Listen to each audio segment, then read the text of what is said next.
kathamritam tapta jivanam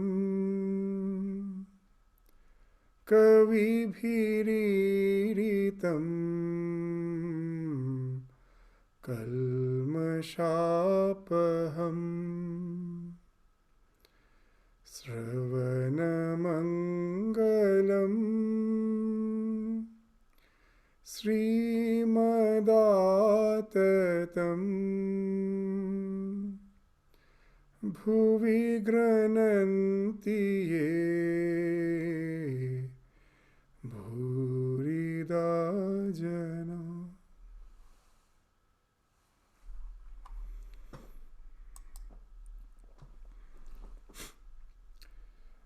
So the Master and Vijay Goswami. So Sri Ramakrishna is continuing with his discussion on bhakti. There is another kind of bhakti known as Vaidhi bhakti, according to which one must repeat the name of God a fixed number of times, fast, make pilgrimages, worship God with prescribed offerings, make so many sacrifices, and so forth and so on. By continuing such practices a long time, one gradually acquires Raga Bhakti. God cannot be realized until one has Raga Bhakti. One must love God. In order to realize God, one must be completely free from worldliness and direct all of one's mind to Him. So in the last class, as we saw, that Sri Ramakrishna was speaking of that Raga Bhakti. He started with that another name for Prema Bhakti is Raga Bhakti. God cannot be realized without love and longing. Unless one has learned to love God, one cannot realize Him. After saying that, we find that he's continuing with his discussion on bhakti with the idea of Vaidhi Bhakti. So what is this Vaidhi Bhakti and Raga Bhakti? In the words of Sri Ramakrishna, in some other context, that in a hot, sultry weather, when it is very hot and humid, so we find that in the tropical country, the people have the habit of using the hand fan. And then Sri Ramakrishna is saying, and what's the use of the hand fan when suddenly the southern breeze starts blowing? So once the southern breeze starts blowing, then the hand fan is no more needed. It automatically falls off. So what's the idea? That actually here Sri Ramakrishna is speaking of some very unique human faculty. What is the human faculty? That the faculty of love. So this is the faculty of love is something very, very unique to the human being. The other creatures do have emotions. It's not that humans alone have emotions. The other creature also have emotions. But what they lack is they cannot guide their emotions with the power of resolution, willpower. As a human being, we find that we have this unique faculty. We can guide our emotions with the will. In every field of life, a doctor is passionate about his profession, but before entering into the profession, you will find there is some Hippocratic oath. He has to take those oaths before he starts his medical profession, and his entire medical profession should be guided by those oaths. A politician, if he has been elected as a ruling party and then he is a minister, again you will find in every country, everywhere, there are certain oaths he has to take. A player, in every field of life you will find that whatever may be our profession, whatever may be our choice of life, in marriage, the best example is in the marriage. When someone was speaking about the Christian marriage in front to Holy Mother, Nivedita, Sister Nivedita was describing. She was enacting actually. Now all others took it as a fun. They were all having a lot of fun when Nivedita was demonstrating that how the Christian wedding ceremony is conducted. Now when she started speaking of that taking oath, immediately we found Holy Mother became very serious. She started repeating the word Punni, Punni, Punni. In Bengali colloquial language, Punni means Punya. So it is something very sacred, sacred, sacred. Why it is sacred? Again, it is the human faculty of guiding our emotions with the willpower. So in the olden days, we will find these marriages were arranged. So most probably the bride and the groom never knew each other. They start the life together. At the beginning, most probably there is no love. The feeling of love is not there. But they have taken some vows during the marriage ceremony, in the wedding ceremony. And they take it as a resolution that our entire life has to be guided by these vows. And as they start living the life, they find the love is developing. So what it speaks of, that the emotion, when it is guided by the will or resolution, then it gets matured into love. How it happens? As we spoke again and again of the special faculty of our mind that is called as neuroplasticity. That the things which you go on doing again and again with a resolution, with willpower, gradually gets matured into obsession. For worldly things it is obsession, for human relations it is love, for your relationship with the divine it is devotion. So at the beginning it has to be Vaidhi, because love is not something which we can force. Someone says you have to love God and I immediately start feeling the love for God. It can never happen. The simple answer is I don't feel the love for God. Then what's the way? So the scriptures have prescribed some ways. Repeat the name of God, fixed number of times, fast, make pilgrimages. You'll find in all those things the resolution is working. Before fasting, why do you fast? On some religious occasions. On some occasions we know, like Shivaratri and all. What's the idea? That yes, we have to continue with the worship. That the worship speaks of contemplation. For that, the mind has to be free from all sorts of distractions. Biological alarm system should fall off for the time being. The fasting helps in that. It helps us for prolonged contemplation. Pilgrimages. Before that, the resolution is there that we are going to the pilgrimages. It is all the places which are associated with the divine. It will make us think of the divine. So everywhere you will find this Vaidhi Bhakti, whatever practices we are speaking of, speaks of resolution. If we forget the resolution, then those practices become meaningless. If I just go for a pilgrimage with the idea of just a tour or some excursion, the pilgrimages loses its value. We have to go with that particular mindset that I am going there to associate with the divine. It's easy to associate with the divine there because it already has some favorable vibrations. I will take the help of that and try to lead an intense spiritual life as long as I'm in the pilgrimage. So you'll find all this speaks of the resolution you're taking, and as per the resolution you are resorting to some practice, which practice is again and again repeated. And this speaks of the neuroplasticity of the mind. You do that again and again, as if a path is created in the mind, following the same thing again and again. And once that path is created, that's the nature of the mind. It starts developing a love for it. Even in this, you will find it with the students. A small child doesn't like to study. At the beginning, it is all a matter of resolution. The parents insist, the teachers insist that you have to. And you will find the children once internalize that, all those instructions of the parents, of those teachers, and develops a resolution. Okay, whether I like it or not, let me sit down and spend some hours in my studies. You will find in few years you did not have to again and again ask that boy, ask that student.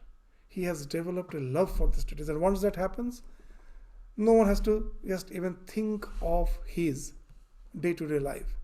It has because of love, the things, there is no need for the routine, there is no need for preparing a schedule. That love will make him study. As we used to, in a residential school, we used to find that there is a very programmed schedule, a daily routine is there.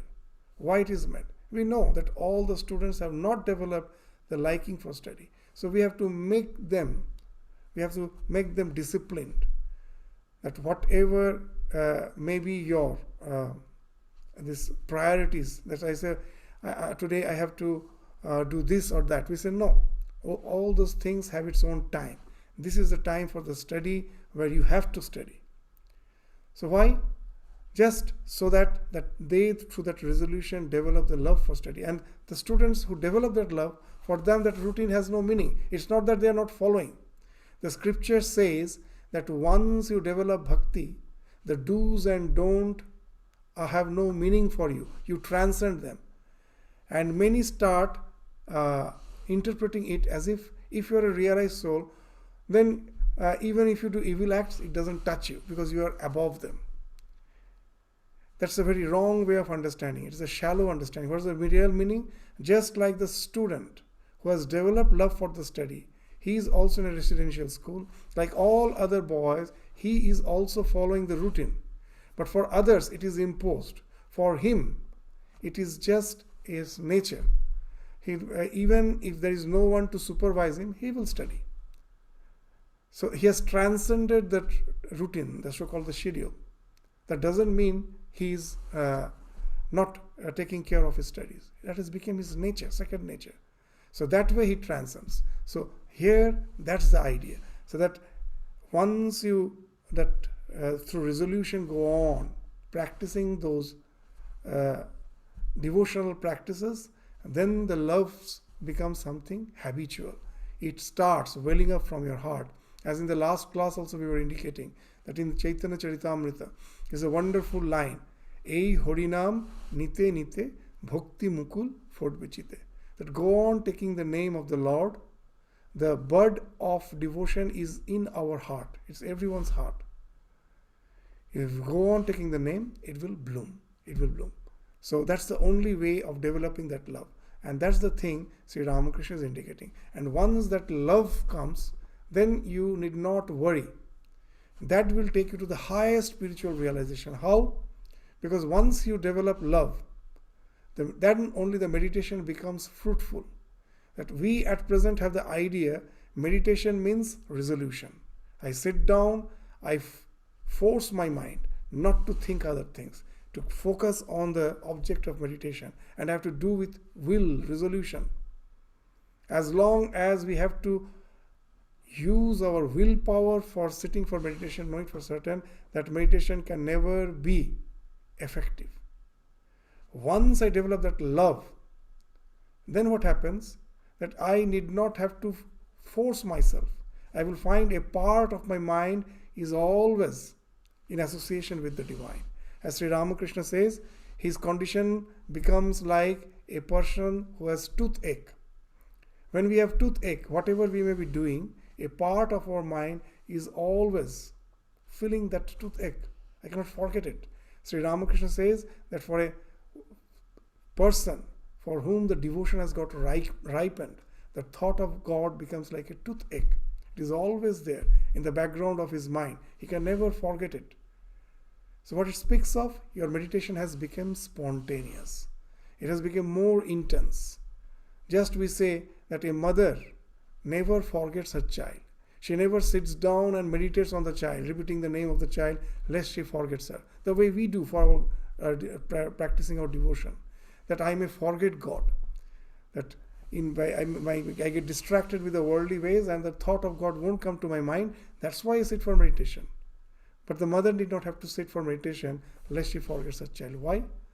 That love always makes her, in whatever she may be doing, think of the child. The same thing happens with a devotee who has developed that raga bhakti. Now his meditation becomes very intense.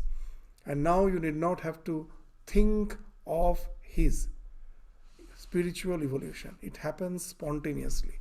A very simple sentence, a phrase is there in the Bhagavad Gita.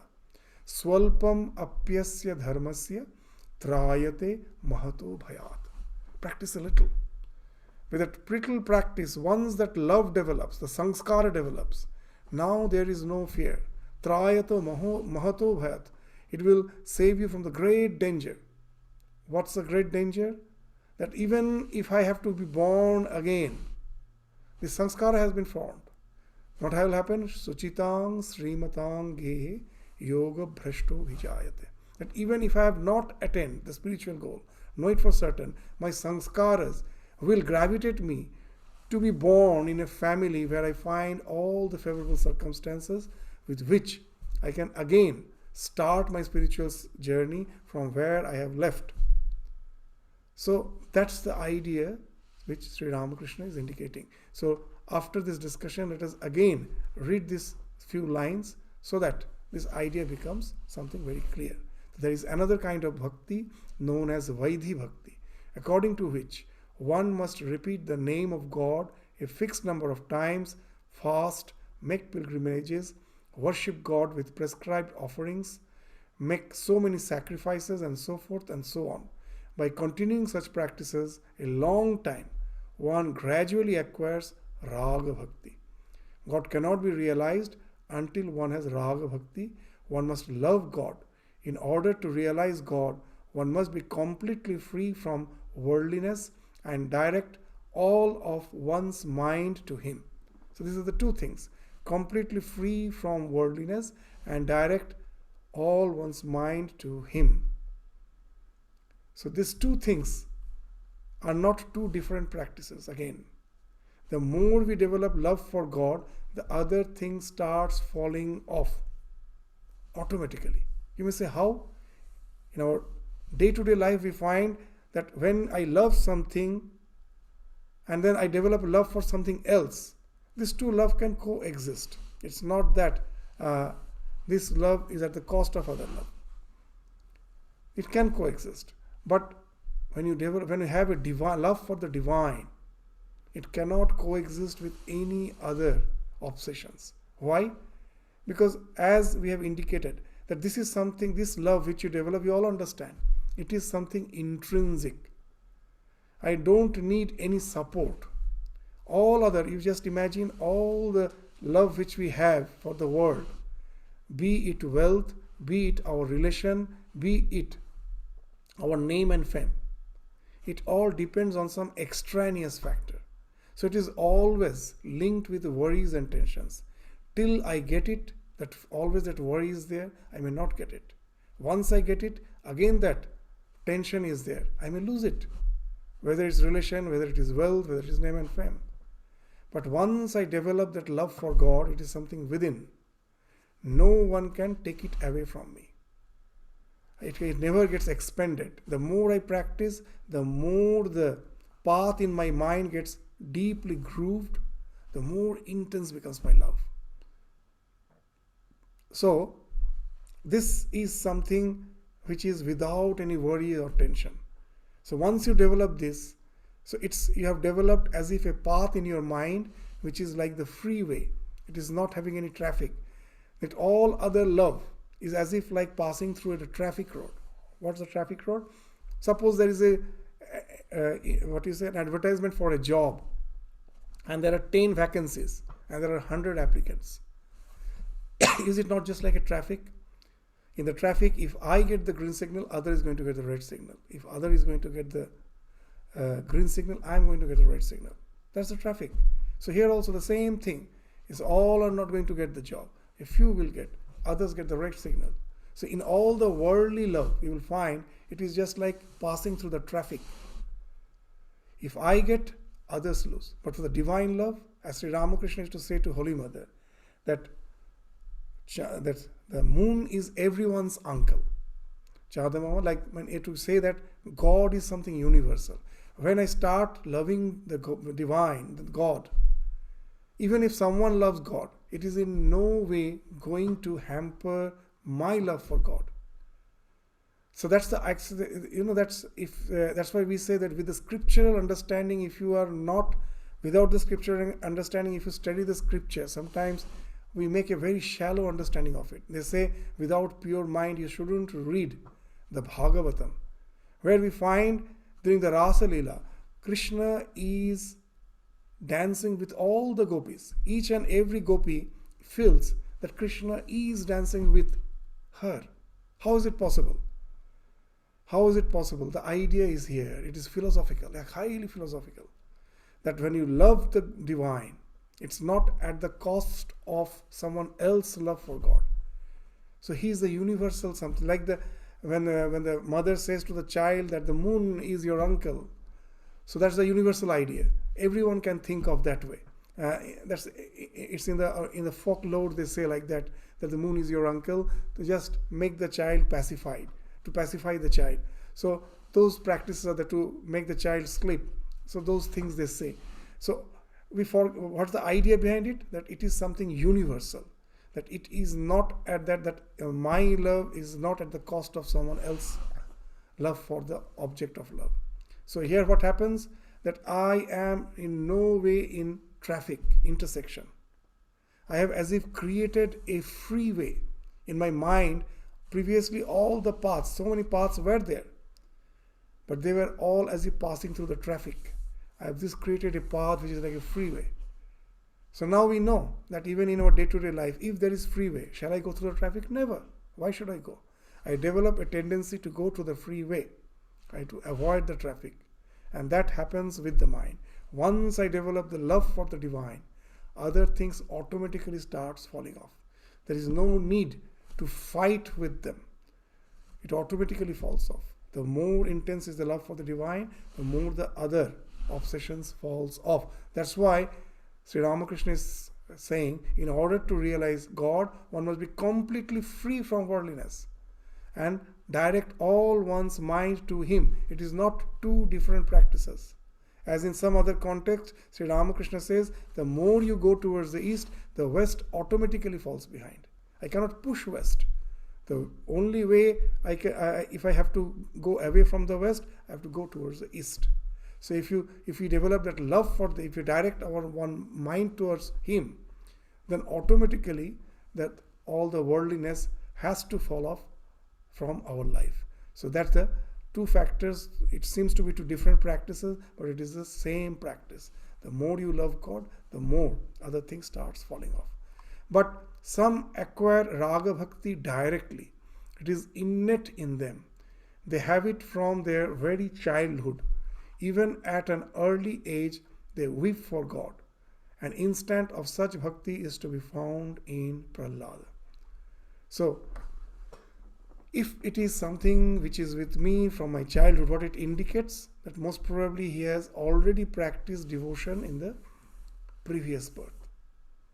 So, then only we can develop that type of devotion. As Sri Ramakrishna, in a very funny manner, he says that one day early in the morning, it was found that a person in the morning after waking up, he drank only a small peg of wine. And he was totally beyond control. He was just wobbling around. So everyone was surprised. How come just that one peg make him so much disoriented? And then it was found that actually he was drinking throughout the night. And that's why when he in the morning, just a little peg made him totally disoriented. So that's the idea that he has already practiced. So that's in Bhagavad Gita also, that's the same idea. There's Bahunama Janmanamante Jnanavan Mang Prapadyate Vasudeva Sarvamiti Samahatma Sudurluba. It is very rare. But there are these enlightened souls who after practicing through various births are born as a devotee.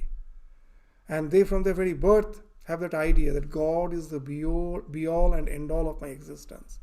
That He is my everything. Vasudeva Sarvamiti. Such a Mahatma is Sudurlava, but it happens. We will find now and then that some such rare souls do take birth who from the very childhood is totally untainted. So that's the Sri Ramakrishna is indicating that some acquire that Raga Bhakti directly as if it is innate in them. They have it from their childhood. Even at an early age they weep for God. An instance of such bhakti is to be found in Prahlada. Vaidhi Bhakti is like moving. So that's that example which we are speaking of. Now Sri Ramakrishna is speaking here. Vaidhi Bhakti is like moving a fan to make a breeze. One needs the fan to make the breeze. Similarly, one practices japa, austerity and fasting in order to acquire love of God. But the fan is set aside when the southern breeze blows of itself. Such actions as japa and austerity drop away when one spontaneously feels love and attachment for God, who indeed will perform the ceremonies enjoined in the scriptures when mad with love of God. So that's the idea. It drops off means it's not that he's not thinking of the divine anymore. It has become habitual. He need not have to do japa and austerity separately. It is constantly going on within. There's a very nice incident in the life of Sri Ramakrishna. One person, his name was Hajra Mahasaya, a very skeptical person. He used to stay in Dakshineshwar along with Sri Ramakrishna, and he had the idea that spiritual life means a rigorous journey, disciplined life. You have to do so much of japa every day. Sometimes he used to even criticize Sri Ramakrishna, seeing no outward expression of religious practices. Now one day Hajra Mahasaya, this person was repeating the name of the Lord with the help of a rosary. He was using a rosary. He was sitting on the veranda, the semicircular veranda just adjacent to Sri Ramakrishna's room. He was sitting and was taking the Lord's name with the help of a rosary. And Sri Ramakrishna, just as he was loitering in that veranda, suddenly he saw Hajra Mahasaya, this repeating the name of the Lord with the help of a rosary. Seeing that, Sri Ramakrishna told, I cannot take the name of Lord with the help of rosary. I cannot. So apparently it may, as if anyone who hears it may think, oh, Sri Ramakrishna as if cannot concentrate his mind. You know, if you are a novice, and just as one who has started the spiritual journey, you find it so difficult to concentrate the mind.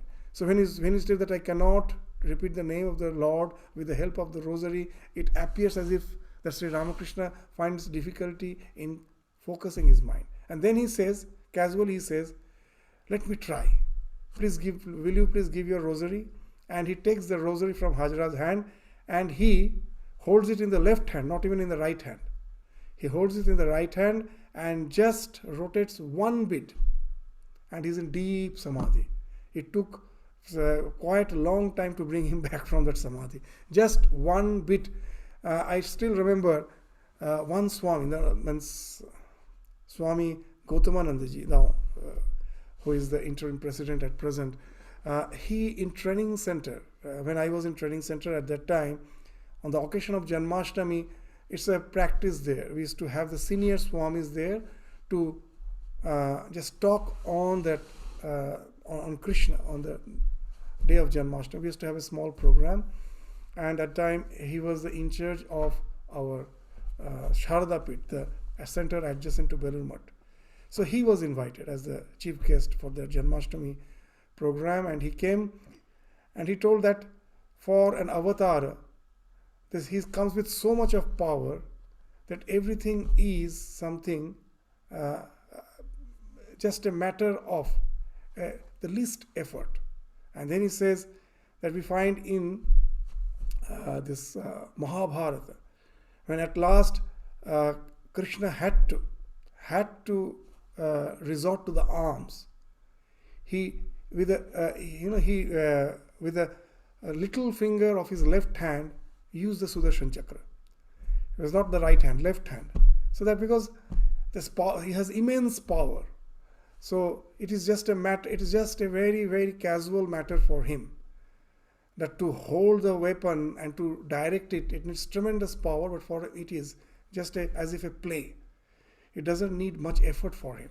And then he compares it with that Sri Ramakrishna's this episode.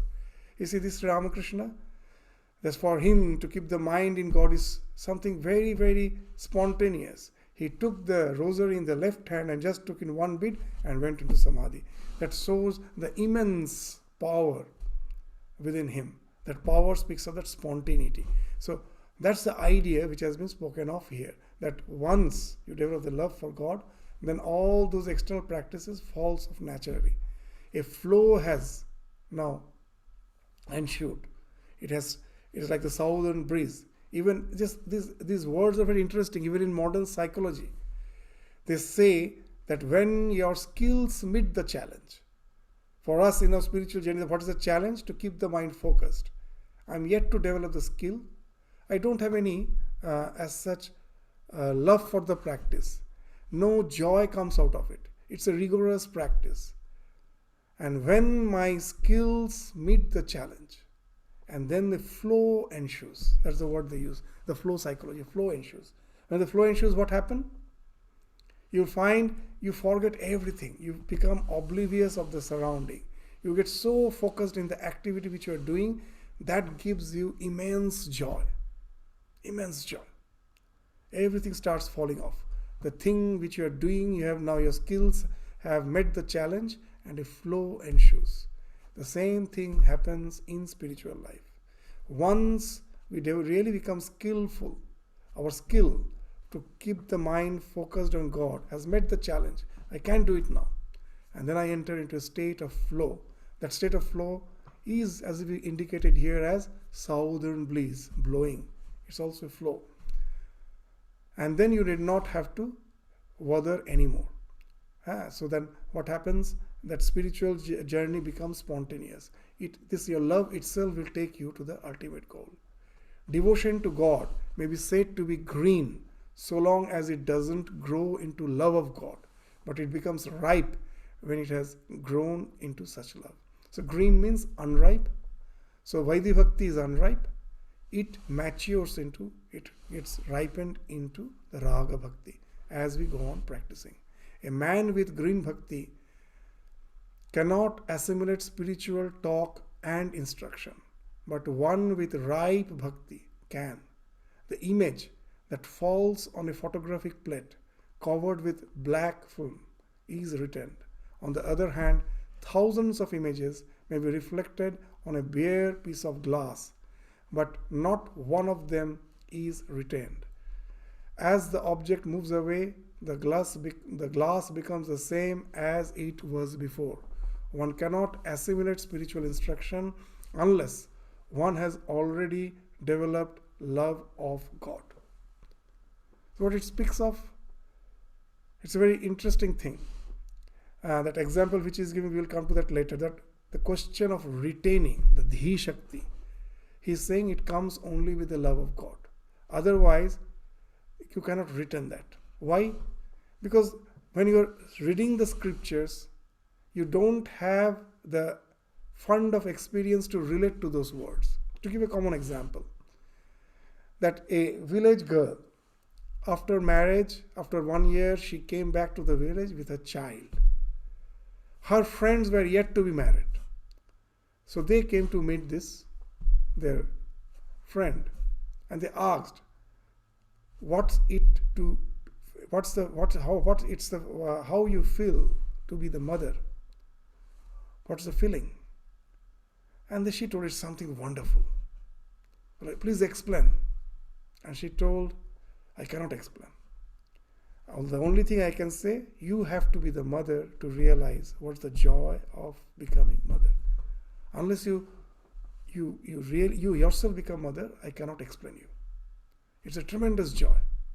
So now when the scripture speaks of the Krishna's love, this Gopi's love for the Krishna, what's the fund of experience a worldly man has? His worldly love. So that's why they say, don't read Bhagavatam with impure mind. You will be just making a wrong interpretation of it. It will make no sense. Actually, it will lead to degradation. Because you will be taking them as worldly love and your mind will be indulged in worldly way of understanding it, and it will just take you to the more and more degradation. But the one who has really developed a love for God, now when he is reading, he has that available fund of experience to really relate to that word. It takes him to ecstasy. Just the difference. See the difference. That's so how the Dhi Shakti develops. The power to retain the instruction. When we have developed this required fund of experiences to relate to those words. That if I go on explaining the taste of mango to a person who have not tasted mango, however I may explain, will it make any sense? No. But if one has tasted the mango and I speak of the taste of the mango, immediately relates to it. Because he has tasted the mango. When he relates to it, these words, when I speak to him, he will never forget. Because that is something which corresponds to his fund of experience.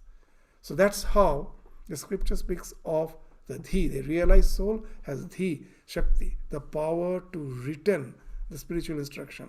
Because he do have that favorable fund of experience to relate to those words.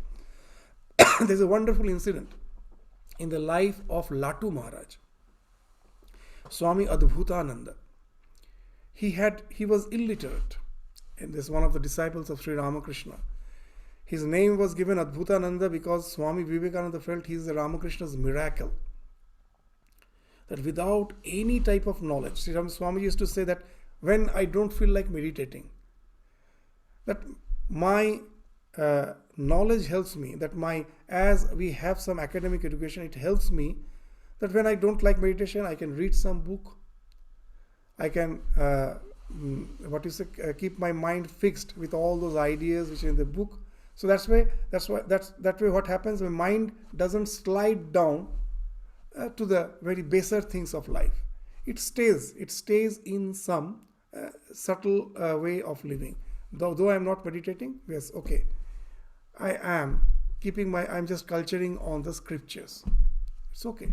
But the one who has no academic knowledge, just think how difficult, how challenging the spiritual life can be. For him, the only thing he can anchor to is meditation, nothing else. So now you will understand that why Swamiji told that Latu Maharaj is Sri Ramakrishna's miracle. He was such a person who had no education, was totally illiterate. And we find he's always spending his time in exalted spiritual mood. This mood. Much later, even in Belur Math, Swami Vivekananda have passed away. It's after that. So some Pandit used to come to Belur Math to teach the novices. And he was, one day such Pandit was teaching the novices of the Upanishads. And then this line came most probably that the Angushta Matra Purusha Jananang Hridaye Sannivishtaha. That the ultimate reality resides in our heart in a space which is just the size of the thumb, the Angushta Matra, as the size of your thumb. He's just sitting there. What's the idea? God is omnipresent, but for a devotee who has developed love for him, God specially manifests in his heart. Like light is everywhere, to see it I need my eyes. Sound is everywhere, when I'm speaking the sound, to hear it I need my ears. Similarly, God is everywhere, but to relate to him I need that love which has developed in my heart. That's why Sri Ramakrishna used to say that the heart of the devotee is God's living room. That in my house I have access to each and every corner of the house. But when a guest comes, I will meet him in the living room, in the drawing room. So similarly, God is everywhere, but he meets his devotee in the heart of the devotee. So we can find that our spiritual dimension of existence as if in the heart. He's sitting. That's why you will find these Indian temples. All the temples are the personification of a human being. At last you will find the Garbhagriha is very small. Such a huge temple, but the Garbhagriha is very small. and it is very dark. Nowadays, of course, electricity they are using. In the olden days, there never used to be any, only with some lamp light you can go and see the deity there. Even now they maintain in some of the places that there won't be any light, it's quite dark, and we feel that why? Such a huge temple is after all meant for the God who is sitting there, and his place is so dark. The idea is that this entire temple personifies a human being. It is a human personification of a human being. Just the way the human being here in his heart, in the small place of the heart, the divinity is felt. So similarly, in this huge temple, at last, the sanctum sanctorum is something very small. It's dark, where the deity is there. So these ideas are wonderful. So that's the thing which the scripture speaks of. The Latu Maharaj was totally illiterate. He was sitting there, and hearing that word, everyone have heard. He suddenly became extremely ecstatic. Even when the class was going on, he started speaking loudly. What? Oh, the Pandit has told the correct thing. And as everyone was getting disturbed, Swami Shuddhananda, one of the disciples of Swamiji, he just tried to cajole him. He was like a child, and took him some other place. But throughout the day, whomever he was just seeing, he was very happy. He was saying, the Pandit told the correct thing. And at night, Shuddhanandaji was in his room. He was already went to his bed. And then this Latu Maharaj came and knocked the door. And Shuddhanandaji was it was a bit surprised that at this dead hours, why as night hours, why he came. Most probably he is in some urgent need. Something has happened. He opened the door, and then after opening the door, this Latu Maharaj again was so elated. He was saying, that I cannot forget that what he told is a correct thing. Oi Pandit thik kotha, darun kotha boleche. He has told a wonderful thing. So then Shuddhananda is writing in his reminiscences this incident. So this is that he can relate to that. Others have just heard it. That we hear it, and if someone asks, we can quote it. It as such doesn't make any impression on our mind. But he is a realized soul. That word, just hearing that line, throughout the day he was in ecstasy. So that's the thing which is known as Dhi Shakti. So that's what our Sri Ramakrishna is indicating here. That a man with green bhakti cannot assimilate spiritual talk and instruction. But one with ripe bhakti can. The image that falls on a photographic plate covered with black film is retained. On the other hand, thousands of images may be reflected on a bare piece of glass. So Ramakrishna's examples are wonderful. He himself actually went to a studio for this taking photo, and there he saw this, that he was asked to stand, and the photographer in the olden days, the camera, the big camera was there, and that glass with that photography, that's a photographic plate, it's a glass. One side is coated with that film. On that, when the light falls, that picture is written.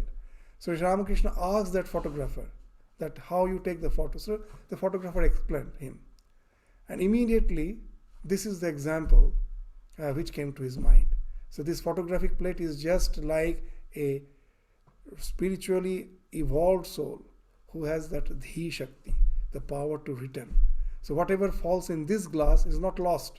If I stand in front of the mirror, as long as I'm in front of the mirror, my image is seen. But the moment I move out of the mirror, it is gone. But here in the photographic plate, even if I move out, it is still there. It returns. So that's the example Sri Ramakrishna is giving. The image that falls on a photographic plate covered with black film is returned. On the other hand, thousands of images may be reflected on a bare piece of glass, but not one of them is returned. As the object moves away, the glass becomes the same as it was before. One cannot assimilate spiritual instruction unless one has already developed love of God. Vijay, is bhakti alone sufficient for the attainment of God, for his vision? So somehow Vijay had that idea that for the ultimate spiritual realization, jnana is must. And you'll find the entire conversation. Vijay is again and again trying to somehow establish that idea that yes, we may have bhakti. It is a preparatory thing. But at last, without the knowledge, it cannot take us to that ultimate spiritual realization. So that's why Vijay is saying, is bhakti alone sufficient for the attainment of God, for his vision? Master, yes, with full affirmation. One can see God through bhakti alone, but it must be ripe bhakti, prema bhakti and raga bhakti. When one has that bhakti, one loves God even as the mother loves the child, the mother, or the wife, the husband. So he's giving that example, that the way the child loves the mother, or the way a chaste wife loves the husband, that intense love, that one-pointed love, if you have for God, that alone is sufficient to take you to the highest realization. So now we will feel that without knowledge, how is it possible? Because the highest spiritual knowledge is a process, which generally we think that the idea that I am the Atman, I am the Brahman, without that, mere devotion is just a sentimental. It helps me to develop an idea of God and to forget the entire world and to just remain always in deep contemplation, in association with the divine, with that thought process. So it is something like a mindset. It has nothing to do with the ultimate reality. The ultimate reality is I am the conscious principle. I am not this body-mind complex. So how can, with bhakti, you can attain that? So that's why Vijay is asking. But Sri Ramakrishna, yes, it is possible. How is it possible? Just to pinpoint that fact, let us refer to Sri Ramakrishna's some his words in other context. That when someone asks, "Sir, when shall I be free?" Sri Ramakrishna's answer was, "When I cease to be." When the ego falls off, you become realized. That ego can fall off with bhakti. It's a process. This what you have, the conceptual knowledge which you have, that's not important. You have to adopt some process, some programming of the mind, which will help you to get rid of the ego, efface the ego. The moment the ego is effaced, whether it is bhakti, whether it is karma, whether it is jnana, you go to the same realization. Knowledge is realization. Knowledge is not a concept. Because again and again we say that one who have not tasted the mango can never know the taste of mango. So it is a realization. It is not a concept. However, I may explain him and give a concept of mango, it can never explain. Sri Ramakrishna, as in the gospel, is saying, "Kamon ghee na jamun ghee." What's the taste of clarified butter? I cannot explain. But the one who have tasted, he knows. So it is something which is experienceable, but it is not something which can be described. You cannot describe it, but you can experience it. How wonderful Sri Ramakrishna is giving that example. This is like a taste of clarified butter. You know what the taste is, one who has tasted, but you cannot explain. So similarly, this higher spiritual realization is possible through bhakti. What's the way? Now, intense love, as we told, it takes you to a state of flow. That when first through the willpower I was practicing bhakti, a path was created, I entered a state of flow. What's the flow like? Just forget about spiritual practices. Let us take some other passion in life. That a musician, an instrumental musician, a sitarist, is passionate about this practices music. So when his skill has met the challenge, now he has become a very skillful player. You will find they are oblivious of the surrounding. If he is aware of the surrounding, that others are listening to this music, I should play wonderfully, I should play exactly perfectly. He can never play perfectly, because the fear factor will never allow him to really give full concentration on what he is doing. This professional musical instrumentalists, they enter into a state of flow. Even if thousands of people are sitting there, know it for certain, a time comes where they are not aware at all of the surrounding. They have dived deep into their music, their entire environment has fallen off, and even if no one is there, when they are alone playing, you will find for hours together they are playing. Most probably it's the time for his food. He is not bothered. It's the time for his rest. He's not bothered. He's playing. What has happened? That when we enter into a state of flow, our mind becomes so focused in what we are doing, the other thing starts falling off. We have seen that when someone calls me, I'm talking to someone, when someone calls me, I can hear that. Because just for having a conversation with someone, only a small part of my mind is engaged. It requires a very small part of my attention. The other mind is free to take care of other activities. But when I'm watching the TV, some soccer is going on, some football match is going on, and I'm so focused there, someone calls, I don't hear. Why? The sound has entered my ear. But the mind, at last, which has to process that sound, it is not engaged with it. Because the mind has been totally taken away by the object of the focus, the game which is going on the TV. So he doesn't hear. It happens sometimes when we are focused intently, someone calls, I don't hear. So what? The mind cannot get connected to any other thing. The more the focus, the more other thing starts falling off. First the external thing starts falling off, and then even my bodily feeling starts falling off. All this hunger, thirst, need for rest, all these are biological alarm system. It's time for food. Then in the form of these pangs, hunger pangs, the body gives the alarm. Now it's time for food. And your mind has to be connected to that alarm system.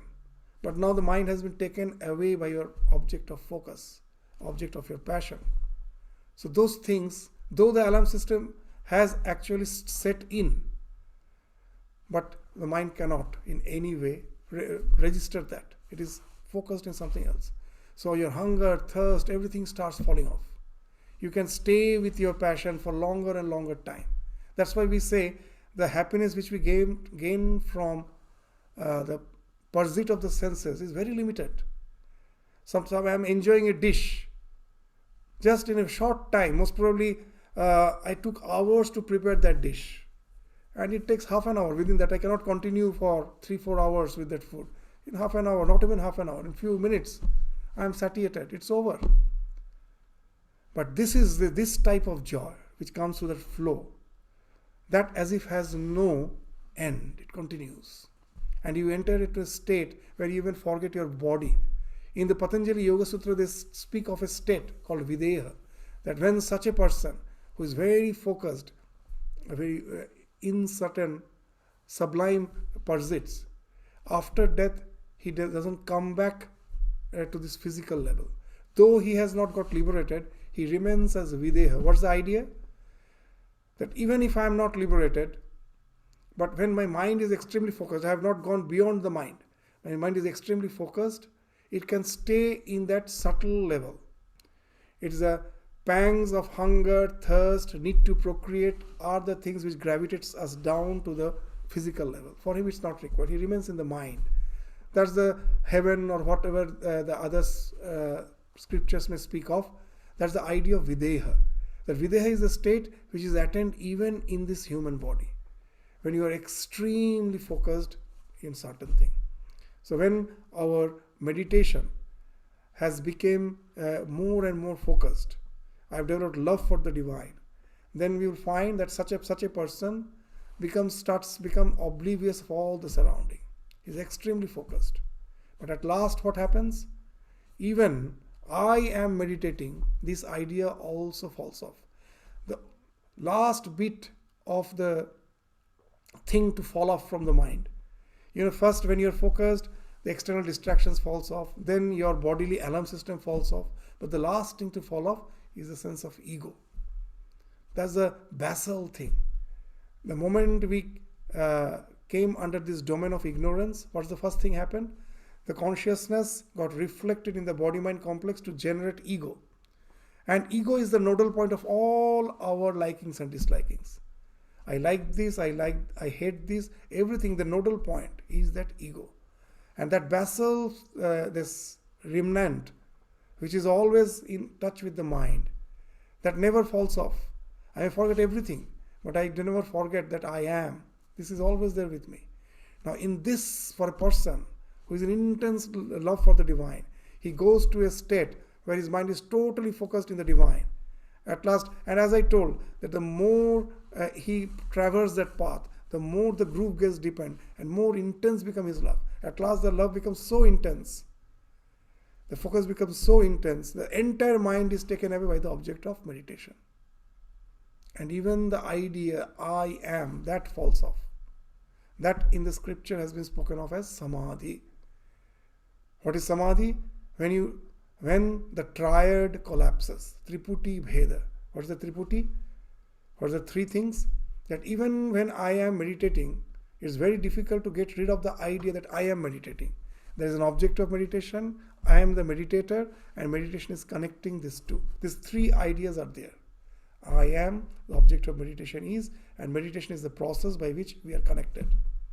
The moment that I also falls off, because the mind has got so focused, then you become one with the object of meditation. And then Sri Ramakrishna gives a wonderful example in some other context. What's that? That our I is just like a wall.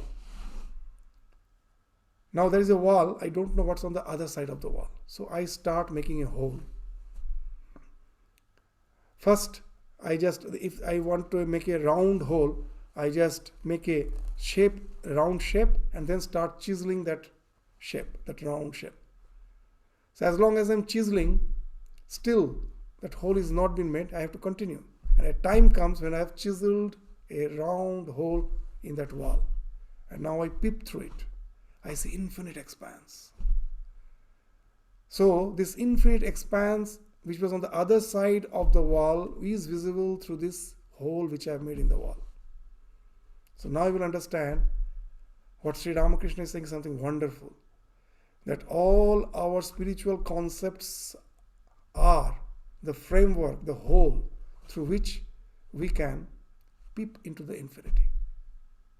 So the moment the ego falls off, you go to a state that where you become identified with the object of meditation, and it happens for anyone who has reached that state. That what? The entire phenomenal existence falls off. You become one with the infinitude, which is obscured by the wall of ego. You have made a hole, and now you can realize that, you relate to that.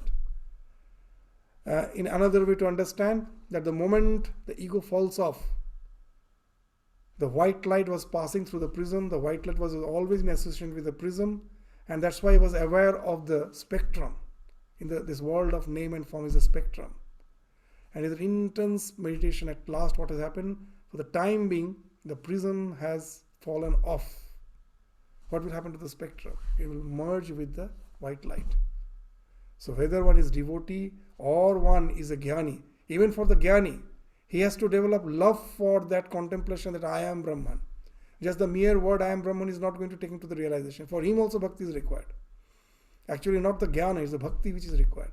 Through by constant repetition that I am Brahman, Aham Brahmasmi, he at a time comes when he develops love for this contemplation that Aham Brahmasmi, and the same thing, this love, this mere idea that I am Brahman takes him to the realization, and then he realizes what is Brahman.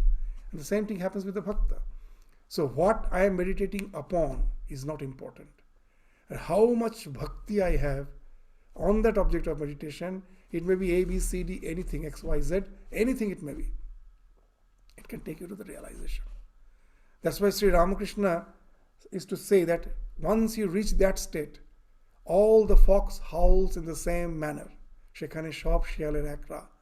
The Advaitic knowledge, the validity of it is not because that those who have practiced the Advaitic way and realized the ultimate goal, it is not them. Then we can easily say that his mind was programmed in this way and it took him to some realization based on this programming. But we will find throughout the world, the mystics of any religion who have really practiced the religion, they go to that unitary experience. In other religions, they were persecuted. But if you read their words, you will find they're speaking something like that Advaitic knowledge. The same thing. Shekhane shop, all the fox howls in the same manner. So now you will understand that it is the process which takes you to the realization, not just the concept. And that's what Sri Ramakrishna is saying. So with this, just reading those lines again, we will stop our discussion today. We will again continue with the remaining part in the next class. What's this?